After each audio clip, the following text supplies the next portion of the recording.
आज के वीडियो में मैं एक ऐसे स्कूल के बारे में बात करने वाली हूँ जो कि उन बच्चों के लिए इम्पोर्टेंट होता है जिनका सपना होता है कि हम बड़े होके इंडियन आर्मी, नेवी या फिर एयरफोर्स ज्वाइन करेंगे। कि सैनिक स्कूल क्या होते हैं, उनमें पढ़ने के क्या क्या एडवांटेजेस होते हैं, एलिजिबिलिटी क्राइटेरिया क्या रहता है, क्या वहाँ पे पढ़ने के डिसएडवांटेज होते हैं।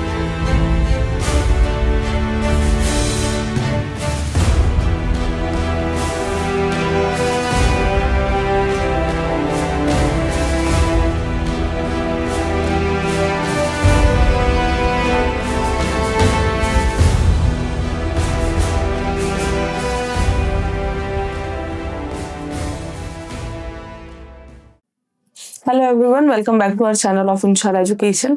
मैं हूं मुमताज, आपकी करियर काउंसलर।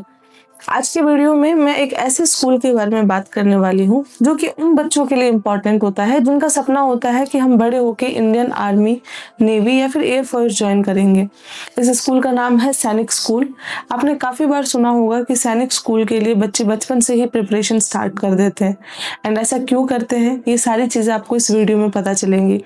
इस वीडियो में हम बात करेंगे कि सैनिक स्कूल क्या होते हैं, उनमें पढ़ने के क्या क्या एडवांटेजेस होते हैं, एलिजिबिलिटी क्राइटेरिया क्या रहता है, क्या वहाँ पे पढ़ने के डिसएडवांटेज होते हैं। क्योंकि देखो, एडवांटेज के साथ साथ डिसएडवांटेज जानना भी आपके लिए उतना ही इम्पोर्टेंट है, तभी आप एक सही डिसीजन ले पाएंगे। अगर आप इस स्कूल में पढ़ते हैं तो फिर आपके पास फ्यूचर क्या क्या अपॉर्चुनिटीज़ होती हैं, ये सारे डाउट्स आपके इस वीडियो में क्लियर होने वाले हैं।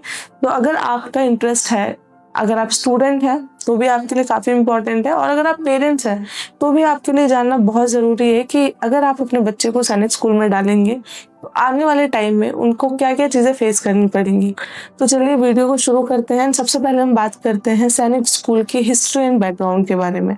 सैनिक स्कूल को इस्टेब्लिश किया गया था इन द ईयर 1961 एंड इसको इस्टेब्लिश करने के पीछे ये रीज़न था कि जो बच्चे एनडीए ज्वाइन करना चाहते हैं, एनडीए मतलब नेशनल डिफेंस एकेडमी, उनके लिए स्पेशली ये स्कूल्स चलाए गए थे।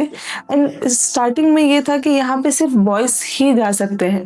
2022 में ऐसा हुआ कि लड़कियों का पहला बैच एनडीए एकेडमी में गया और वहाँ से पास आउट हुआ। उससे पहले सिर्फ ये बॉयज़ के लिए ही स्पेशली बनाया गया था। बट आज के टाइम में अगर आप चाहे लड़का हो या लड़की हो, आप इस स्कूल में जा सकते हैं क्योंकि आपके पास अपॉर्चुनिटी है एनडीए ज्वाइन करने का। सैनिक स्कूल के जो फाउंडर थे वो थे वीके कृष्णा मेनन, जो कि उस टाइम पे इंडिया डिफेंस मिनिस्टर थे। अब डिफेंस मिनिस्टर के ही अंडर में सैनिक स्कूल आते हैं, इसी वजह से यहाँ पे जो भी चीज़ें होती हैं वो अकॉर्डिंग टू डिफेंस ही फॉलो अप की जाती हैं। जो सबसे पहले सैनिक स्कूल खुला था वो खुला था महाराष्ट्र में, सैनिक स्कूल सतारा के नाम से। बट आज के टाइम पे अगर आप देखेंगे तो 33 सैनिक स्कूल्स आपको ऑल ओवर इंडिया में मिल जाएंगे। इनको हम बोलते हैं ओल्ड सैनिक स्कूल।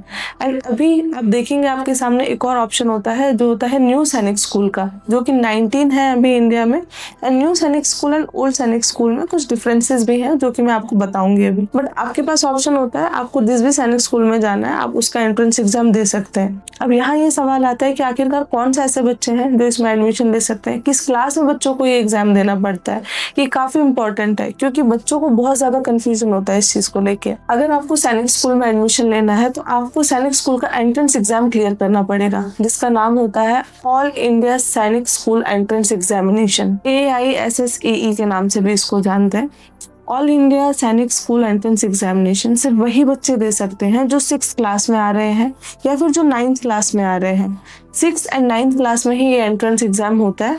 एंड बेसिकली अगर देखा जाए तो ये 6th क्लास के लिए होता है। 9th क्लास में तो बहुत कम सीट्स आपको मिलती हैं, क्योंकि एडमिशन जब 6th क्लास में होता है तो कई बच्चे ऐसे होते हैं जो कि बैकआउट कर जाते हैं या फिर उनको कंटिन्यू नहीं करना होता है कोई भी XYZ रीज़न की वजह से। तो जो बच्चे 6th क्लास से जाके 9th क्लास में बैकआउट हो जाते हैं कॉलेज से, तो जो वो सीट बचती है सिर्फ उन्हीं सीट्स के लिए 9th क्लास में एंट्रेंस एग्जाम होता है। अगर इन दोनों क्लास के अलावा आप किसी भी क्लास में, तो आप सैनिक स्कूल का एग्जाम नहीं दे पाएंगे। तो इस बात का आपको खास ध्यान रखना है कि अगर आपको सैनिक स्कूल में जाना है तो आपको 6th क्लास से पहले प्रिपेयर करना पड़ेगा। एंड यहाँ पे एज लिमिट भी होती है। अगर आप 6th क्लास के लिए एग्जाम दे रहे हैं, यानी कि आपको 6th क्लास में एडमिशन लेना है, तो उस केस में आपकी जो एज होनी चाहिए वो 10 से 12 साल के बीच में होनी चाहिए। एंड ये एज कैलकुलेट होती है 31 दिसंबर ऑफ दैट ईयर के अकॉर्डिंग, कि आप उस साल में 31 दिसंबर तक कितनी एज कंप्लीट कर रहे हैं। तो 10 से 12 साल के बीच में अगर आपकी एज है तो आप 6th क्लास के लिए एंट्रेंस एंट्रेंस एग्जाम के लिए एलिजिबल होते हैं। वहीं अगर आप क्लास 9th में एडमिशन ले रहे हैं तो आपकी एज 13 से 15 के बीच में होनी चाहिए। तो ये बेसिकली एलिजिबिलिटी क्राइटेरिया रहता है। आप अपना एग्जाम क्लियर करेंगे, रिटन जैसे ही आपका क्लियर होगा उसके बाद आपका मेडिकल होता है एंड फिर डॉक्यूमेंट वेरिफिकेशन होता है। जिन बच्चों को AISSE का फॉर्म भरना होता है उनके लिए ऑफिशियल वेबसाइट भी है aisse.nta.nic.in। यहाँ जाके बच्चे अपना एप्लीकेशन फॉर्म फिल करेंगे सबसे पहले, फिर एग्जाम होता है। एग्जाम यूजुअली जनवरी मंथ में होता है जब आपका रिटन एग्जाम होगा। उसके बाद आपका मेडिकल टेस्ट होगा। मेडिकल टेस्ट होने के बाद जो भी बच्चे मेरिट लिस्ट में आते हैं उन बच्चों का डॉक्यूमेंट वेरिफिकेशन होगा। यहाँ पे बच्चों को 2 अटेम्प्ट मिलते हैं। अगर आपने एक बार में एग्जाम नहीं क्लियर करा या फिर आप मेरिट लिस्ट में नहीं आ पाए तो आपके पास एक और ऑप्शन होता है, आप ड्रॉप लेके एक और बार तैयारी कर सकते हैं एंड दोबारा से एग्जाम को दे सकते हैं। जैसे मैंने आपको बताया कि आपके पास 2 ऑप्शन है, एक ओल्ड सैनिक स्कूल का और एक न्यू सैनिक स्कूल का। अब यहाँ पे बेसिक डिफरेंस क्या है, अगर आप ओल्ड सैनिक स्कूल का एग्जाम देते हैं तो वहाँ पे आपको हॉस्टल में रहना मैंडेटरी है। मतलब ऐसा है कि आपको वहीं रहना है, वहीं आपकी ट्रेनिंग होगी, वहीं आपकी एजुकेशन होगी। जब भी आपको टाइम मिलेगा छुट्टियों में आप घर आएंगे। बट जो न्यू सैनिक स्कूल है वहाँ पे आपके पास ये ऑप्शन होता है कि आप घर पे भी रह सकते हैं, आप डे स्कूलिंग ऑप्शन को चूज कर सकते हैं। न्यू सैनिक स्कूल जो है ये PPP प्रोजेक्ट है, पब्लिक प्राइवेट पार्टनरशिप। इसी वजह से यहाँ पे बच्चों को ऑप्शन दिया जाता है कि वो अपने घर पे रहकर भी स्कूलिंग कर सकते हैं। जो कॉमन चीजें हैं वो ये है कि एग्जाम्स दोनों के सेम होंगे, सिलेबस दोनों का सेम होगा। बट जो डिफरेंस ये है कि ओल्ड सैनिक स्कूल थोड़े से कॉस्टली पड़ते हैं एज कम्पेयर टू न्यू सैनिक स्कूल। दोनों ही स्कूल का मेन एम होता है बच्चों को NDA के लिए प्रिपेयर करना। जनरली आपने देखा होगा कि NDA का जो एग्जाम होता है उसमें मोस्टली बच्चे जो होते हैं वो सैनिक स्कूल से, न्यू सैनिक स्कूल से और सैनिक स्कूल की तरह ही और बहुत सारे स्कूल्स हैं, नवोदय हो गया, RMC हो गया, बहुत सारे ऐसे स्कूल्स हैं जो कि बच्चों को प्रिपेयर करते हैं शुरू से ही कि आप NDA का एग्जाम क्लियर कर लो। तो मोस्टली बच्चे इन्हीं स्कूलों में से सेलेक्ट होते हैं। ये एडवांटेज होता है सैनिक स्कूल में पढ़ने का। बट ये गारंटी नहीं है कि अगर आपने सैनिक स्कूल में एडमिशन लिया है और आपने अपने 7 साल स्कूल में दिए हैं, आपने एजुकेशन वहां से ली है, तो इसका मतलब ये नहीं होता है कि आपका सिलेक्शन कंफर्म है। ये भी डिपेंड करता है आपके ऊपर। अगर आप सैनिक स्कूल में जाने के बाद भी पढ़ाई नहीं करेंगे अच्छे से तो डेफिनेटली आपका NDA में सिलेक्शन नहीं होगा। अब यहाँ पे दूसरा सवाल आता है कि क्या यहाँ पे रिजर्वेशन पॉलिसी होती है, रिजर्वेशन क्राइटेरिया होता है? तो यस, अगर आप सैनिक स्कूल में जा रहे हैं तो आपको रिजर्वेशन क्राइटेरिया मिलता है। इसमें 33% का रिजर्वेशन क्राइटेरिया होता है। 67% होम स्टूडेंट्स के लिए रिजर्व होती है। फॉर एग्जांपल आप राजस्थान से हैं और आपने राजस्थान सैनिक स्कूल के लिए एप्लीकेशन फॉर्म फिल करा तो आपको पहले प्रायोरिटी दी जाएगी उस बच्चे से जो कि हरियाणा का होगा। ऐसे ही 33% रिजर्व होता है अदर स्टेट्स के लिए। जिस भी स्टेट पे सैनिक स्कूल का आपको एग्जाम देना है तो 33% आपको रिजर्वेशन क्राइटेरिया मिलता है।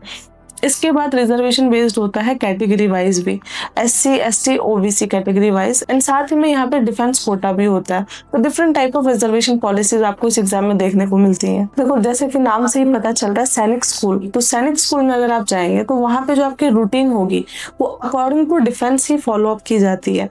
सबसे पहले आपको सुबह 5 बजे PT भी ज्वाइन करनी पड़ेगी, जैसे कि आर्मी ज्वाइन करने के बाद PT करनी पड़ती है, फिर कोई भी डिफेंस ज्वाइन करने के बाद इसी तरीके से बच्चों को प्रिपेयर किया जाता है कि वो सारी हैबिट्स उनके अंदर इम्प्लीमेंट हो जाए। सुबह 5 बजे PT होगी, उसके बाद स्कूल असेंबली एंड क्लासेस होती हैं, फिर स्पोर्ट्स एंड परेड प्रैक्टिस होती है, स्टडी आवर्स होते हैं इवनिंग में, और स्ट्रिक्ट टाइम टेबल होता है कि 9:30 बजे आपकी लाइट्स ऑफ हो जाएंगे एंड 9:30 बजे के बाद आपको सोना पड़ेगा। सैनिक स्कूल में आपको जितने भी टीचर्स, प्रिंसिपल, ट्यूटर्स मिलेंगे वो सारे एक्स सर्विसमैन होते हैं। इसी वजह से वो बच्चों को अच्छे से डिसिप्लिन एंड टाइम मैनेजमेंट सिखा पाते हैं, क्योंकि उन्होंने अपनी पूरी लाइफ इसी तरीके से जी है। एंड वो भी जो बच्चों को सिखाते हैं वो अकॉर्डिंगली ही सिखाते हैं कि आने वाले टाइम में उन्हें कैसी लाइफ आगे मिलने वाली है। मैं एक बार फिर से एडवांटेजेस की बात करना चाहूंगी कि अगर आप सैनिक स्कूल में पढ़ते हैं तो आपको एडवांटेजेस क्या क्या मिलेंगे। NDA और डिफेंस सर्विस में बेस्ट फाउंडेशन मिलता है आपको, confidence, leadership and responsibility develop होती है, फिजिकल एंड एकेडमिक दोनों में ही आपको बैलेंस मिलता है कि किस तरीके से दोनों ही चीजों को बैलेंस करके चलना चाहिए। यहाँ पे बच्चों को स्कॉलरशिप मिलती है from central government also, from state government also, तो आपको स्कॉलरशिप भी यहाँ पे प्रोवाइड होती है। अब मैं बात करना चाहूंगी डिसएडवांटेजेस के बारे में कि क्या क्या चीजें ऐसी होती हैं जो कि थोड़ी सी आपको प्रॉब्लमेटिक लग सकती हैं अगर आप सैनिक स्कूल ज्वाइन करते हैं तो। जैसे कि मैंने आपको बताया कि सैनिक स्कूल में जब आप पढ़ते हैं तो आपको स्कॉलरशिप प्रोवाइड होती है गवर्नमेंट से, बट ये स्कॉलरशिप आपको तब तक ही मिलेगी जब तक आप उस स्कूल में पढ़ रहे हैं। अगर आपने 6 क्लास से 12 क्लास के बीच में बैकआउट किया, then you have to repay the scholarship जो भी आपको मिली है। दूसरी बात, यहाँ पे जल्दी से आपको टीसी नहीं मिलती है, तो बहुत सोच समझ कर आपको ये फैसला लेना है कि आपको सैनिक स्कूल में पढ़ना है या नहीं। ऐसा नहीं होना चाहिए कि वहाँ जाने के बाद आपको लगे कि नहीं, हमने तो गलत डिसीजन ले लिया। अगर आपको टीसी लेनी है तो बहुत बड़ा प्रोसीजर होता है एंड बहुत ज़्यादा टाइम टेकिंग होता है, एंड टीसी लेने के बाद आपको स्कॉलरशिप रिटर्न करनी पड़ेगी।